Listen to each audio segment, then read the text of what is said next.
میں نے بیدی صاحب آپ کے بارے میں کچھ جو سوینئر ہے اس میں بھی پڑھا،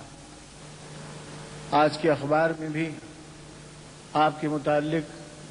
کچھ چھپا ہے وہ بھی پڑھا، اور میں خود آپ سے اور اپنے تمام بھائیوں سے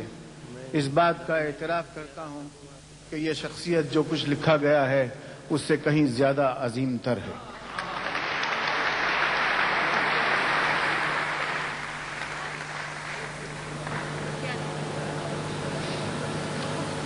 ان کا حسب و نسب کیا ہے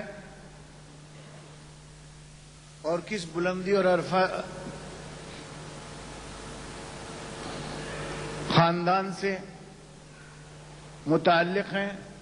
وہ تو آپ سب لوگوں نے پڑھ ہی لیا ہوگا، لیکن ایک ہمدرد انسان جس میں وہ انگریزی میں اصطلاح ہے کہ a symbol of compassionate humanism, that is this gentleman.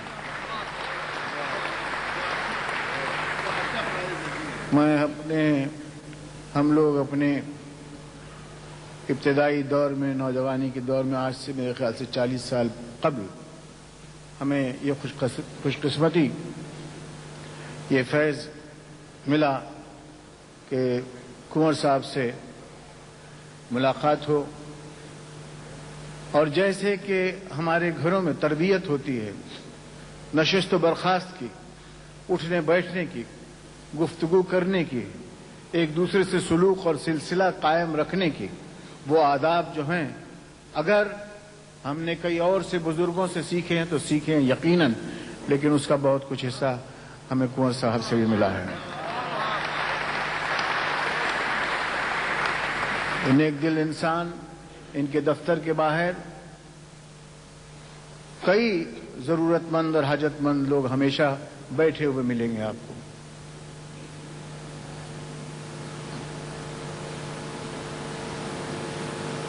کئی شاعر، کئی لکھنے والے مصنف، کئی اسپورٹس مین آتے ہیں، جو کچھ بھی کنور صاحب سے بن سکتا ہے وہ کرتے ہیں۔ یہ ایک واحد شخصیت ہیں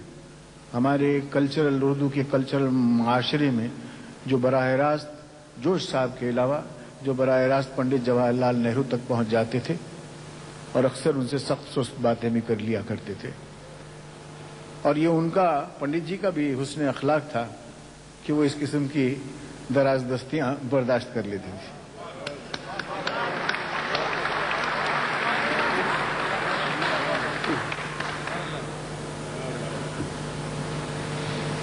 ہندوستان کے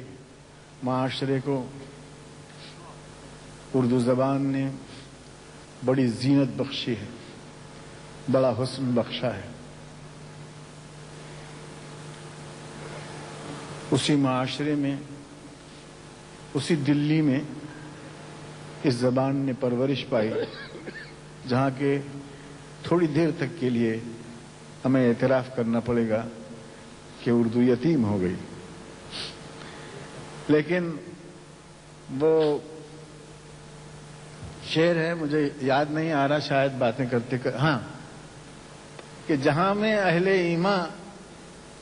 صورت خورشید جیتے ہیں، واہ واہ واہ، جہاں میں اہل ایمان صورت خورشید جیتے ہیں،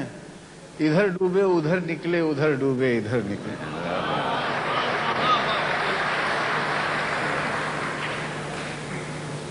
وہ کیفیت جو اہل ایمان کی ہے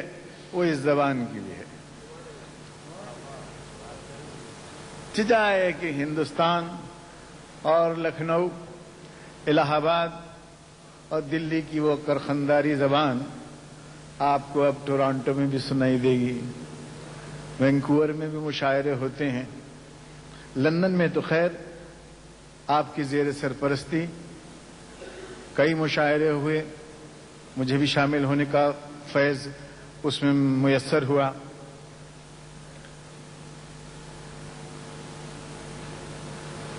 اور یہاں تک کہ جو لوگ نہیں بھی سمجھتے،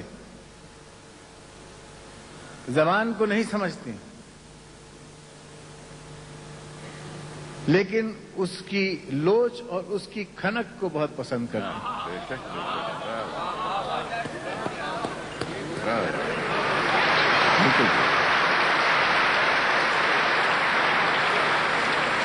بالکل صحیح.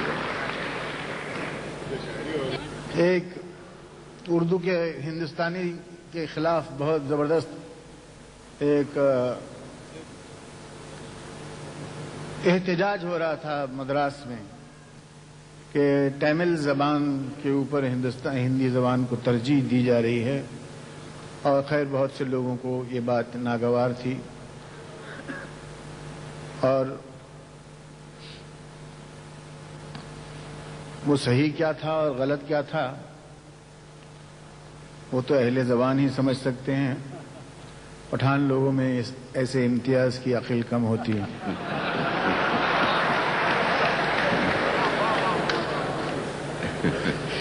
اور پٹھانوں کی عقل کی طرف جب میں اشارہ کرتا ہوں تو یقین کیجئے میرا سکھ بھائیوں کی طرف کوئی اشارہ نہیں ہوتا.